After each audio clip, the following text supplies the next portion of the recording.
I've had so many emails and DMs about your Halloween costume that you and Mary went. When was that party? Yeah. Last Friday, Saturday? I can't remember.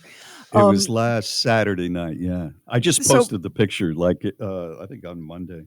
Mary went as Barbie and Bob went as Ken. And of course, Bob's job is microphone because that's what Ken does. But all of these, and it was men and women, and they were all like, Bob and Mary rocked it. Bob wins husband of the week. Like he looked like he really enjoyed being Ken. He protests, he talks a good game, but he loved every second of it. And I have to say, in the pictures, you did look like you were having a very good time. It was a great group of people, and I'm uncomfortable with strangers. I've got a little bit of, despite what I do, social anxiety, but I fake it pretty good. And then I usually will loosen up. And I decided that I was going to really embrace this party because we were invited to this party from a listener, a Bob and Sheri listener. Mary and I were at dinner, and I'm not going to mention her name because I don't think she wants it broadcast, but when they were leaving, the couple, when they were leaving, the lady said, "Are you Bob?" And I went, "Yes." And she and Mary started talking, and they have been communicating, and we were invited to the party, and it was a Bob and Sherry listener. And it was great. Everybody there was all dressed up. Mary just went all out with her 80s Barbie thing with the pink leggings and all. Mine was a costume that came, the Ken costume has great big letters. If you haven't seen it, you can go to Bob and Sherry face page and see it. And it says just in giant letters Ken and in pink, and then a little heart below the giant letters Ken. It says Barbie in a heart, and then multicolored like Coach's shiny shorts. And I embraced this. I went out to a local department store and I found pink socks with little cacti on it that I could wear with the slides, which I think really made the outfit. I'm glad I I would went and agree. Yeah. embellished it a little bit. But yeah, it was a lot of fun. I was expecting somebody that wasn't wearing a costume. There were two guys that did not wear costumes. They were playing golf and they came directly from the golf course. And I thought there was going to be a guy that would look at the giant letters Ken and say, "Who are you going as?" And I even had my answer, Darth Vader. I'm Darth Vader this year. But nobody did that. Everybody thought it was cool, and I had a great time. Listen, I've seen some of those guys come off the golf course. How the heck did you know they weren't in costume? Some of them just look so That's true. silly to me in the Yeah, outfits that that's they true. wear to play golf in. Yeah, That's what do you very I mean, true. why would you care if Ken taught us anything in the movie Barbie? Why would you care what the other Kens think of you? The only person whose opinion matters is your Barbies, and she thought you looked amazing. Well, the only thing that really mattered to me was that my wife was going to have a good time because she loves to dress up like this. And on her birthday, it's always a theme: a hat birthday, double-oh 007 birthday for Mary. She just loves this. And I just said to myself, now listen, I don't care about your social anxiety. I don't care that you'd rather be watching a movie at home. I don't care about, you want to pet your dog. You get into this, buddy, because if you don't get into this, the only other person you have a choice of actually being is a grumpy man. And no woman wants to be with a grumpy man. They just more, wouldn't you say, out of all of the things, and I'm excluding like serial killer, okay, and abuser, wouldn't you say that the grumpy man is the man that married women after a certain amount of years want to be No, we with the don't least? we don't want it. I'm gonna just be honest with Right. you. Because here's the thing, isn't life aggravating enough? And after like we've been dealing with life all day, whatever your life looks like, maybe you are a nurse and you work at a hospital with sick people all day, you're a teacher, you're chasing kids around all day. You've got a difficult, exhausting job. You sat in traffic, you stopped at the grocery store because it's your job to figure out what everybody's going to eat for the rest of their lives. You come home, you deal with the pets, you deal with the house, you throw a load of laundry in, and then here comes grouchy McAngry Pants. No, sorry, No, that's right. absolutely not. And Absolutely not. we all get grumpy from now and then. We had a bad day at work or whatever it may be. But when you can tell that your wife is really excited about this event, do not ruin it because you will pay for a long time, many more hours than that 4 hours at the party if you become McGrumpy Pants. It's Bob and Sheri. You can call us on the phone at 844-52-SHERI, or if you have our app, which is totally free in Google Play and the Apple Store, you can use it to listen to the show and all of our podcasts, including Talking Lamar and True Weird Stuff. You can text the studio, and you can tap that little cartoon microphone in the bottom center of the screen and talk, and the app will get your message to us. Hey, Bob and Sheri. I'm stuck in traffic, so I figured I'd leave you a message since I'm listening to the October 6th episode. Bob, you're talking about the post that you saw where, did anybody grow up eating cinnamon and sugar on buttered toast? Is there any other way to eat it on toast? Like, have you ever sprinkled dry ingredients on toast and then tried to eat it? If you don't choke or suffocate from inhaling it straight into your lung, the butter soaks it up and makes it awesome. Otherwise, it just doesn't work. Anyway, that was my 2 cents. Also, it's not at all like jelly on toast on a cool fall morning like Lamar's voice, actually. Anyway, love your show. Bye. Hi, Bob and Sheri. It's me again. I'm not in traffic anymore. I'm actually parked. After the toast message, I feel like I leave a lot of toast messages for you guys. Because I called over the summer and I mentioned about how if you read an email in Lamar's voice, it's like butter on toast on a cool fall morning, blah, blah, blah. And, well, that became a thing.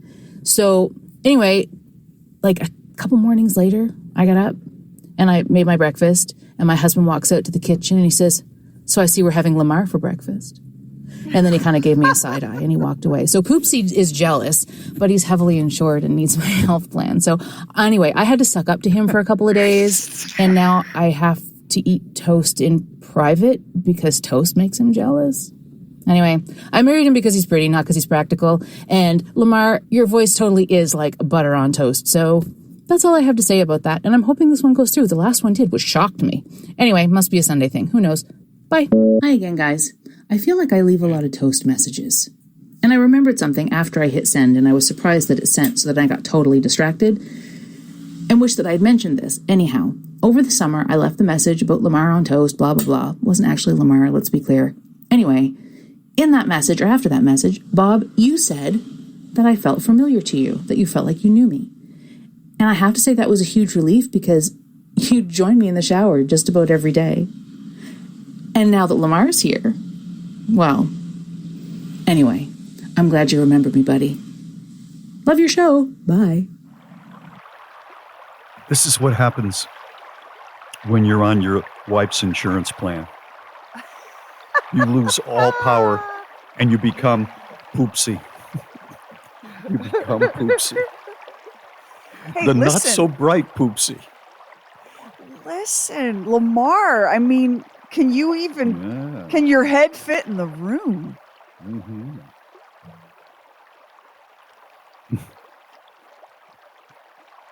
I think he's so shocked that he can't speak. He's standing here in the shower.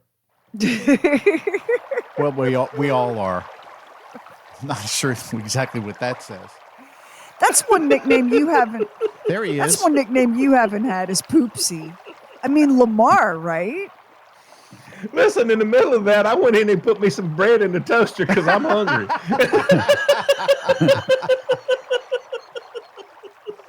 I never think about people like taking a shower listening to us, but I guess it's Butter on toast. I love just that. if you have a radio, I can't imagine a better compliment than your voice is No, like it's- butter on toast because It's a butter good on one. toast is it's an Yeah. awesome thing. Instant access to the podcast, podcast, fun size, and more with the free Bob and Sheri app. I can't remember if it was Instagram or Facebook, and I came on Carla, Lamar's wife, and she had posted a photo, I guess it was taken a few weeks ago maybe, of the two of you, or maybe it was even longer than that, because the two of you were in black tie. Like Lamar was all like in a tux, and Carla was in this beautiful evening gown. What was that? It was that I her. saw? It was her real estate where she works. They had their big meeting, and it's tons of people, and they have a huge band, and it's a really big thing. It's their year end party, and so it is black tie. And here's the deal. The tuxedo is doing all the work. I promise you, if you're a guy and you put on a tuxedo that fits you and you don't look good, then you're done. You're just done. There's no hope for you. There's no hope for you. But you can be, I don't care. You can be hanging up on Notre Dame, ringing the bells up there, whatever. But you put a tuxedo on and man, you're good to go. I mean, it really is. It makes all the difference. I think you're so right. Like I've never seen a guy in a tuxedo who you didn't go, you look good. Like what is it? Like when you were wearing that tux, and because let's face it, most of us, like you wear a tux at prom, you wear a tux at a wedding, and then maybe you don't ever really wear one again. It's not a thing that most people do on the regular. I mean, most of us are just not, on the red carpet. But when you put that thing on, Lamar, tell me you didn't think to yourself, we should go out once a week someplace fancy so I can wear this. Let me tell you something. If I could find a place that made you wear one of them, I'd go there every week. Because I'm telling you, you never feel better than when you're in it. That's why James Bond always wore a tux. You can't beat it. You cannot beat it. It's just, no, it's the deal. And I'm sure Carla loved it too. Like, even though you guys have been together forever, you can't tell me it isn't like really awesome. Listen, guys, if you're listening to this, listen to me. I don't care what you think in your head. Every once in a while, your wife wants you to put on some clothes, put on a jacket, learn to tie a tie. I'm telling you, they love it. Women love that. They love it.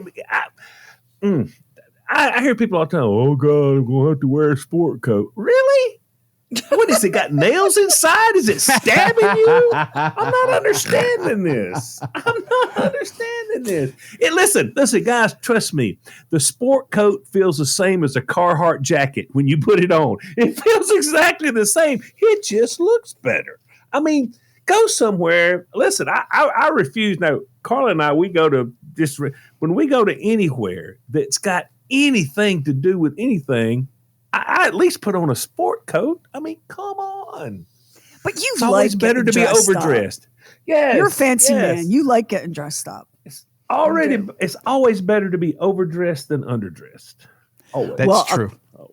I will tell you that Max enjoys putting on a suit. Yes, and he looks great in a suit. Mm-hmm. A suit and maybe even a hat. I hate Max. I hate him. He can wear that fedora, and he looks as cool as Sinatra. I put on the fedora, and I look like some frat kid. Oh, God. It makes me so mad. He does such a great job. And I can't remember the last time I bought a suit new. I have to buy them used online. Well, didn't you get like a Hugo Boss or Armani or something?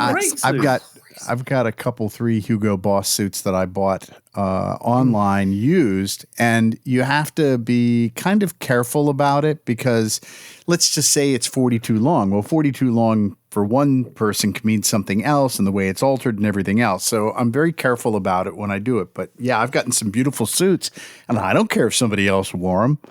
No. What do I care? No. Nobody's going to go, hey, that suit looks hot. Do you know what I mean? I mean, and who knows? Maybe they fell off a truck. Who knows? It's a dangerous world. I love thrifting. First of all, it's a super sustainable way to shop, right? Because instead of throwing money at like trendy fast fashion and stuff, you're kind of reduce, reuse, recycle, right? So it's super sustainable and it's really affordable. And about, I don't know, maybe 3 weeks ago, I was thrifting with one of my girlfriends, and I got this sassy, beautiful Diane von Furstenberg dress with the tag still on it. Like, shut up. It was crazy. I'm like, who bought this, never wore it, and then gave it away? like donated it. Thank you, whoever you were. Thank you very much. Yeah.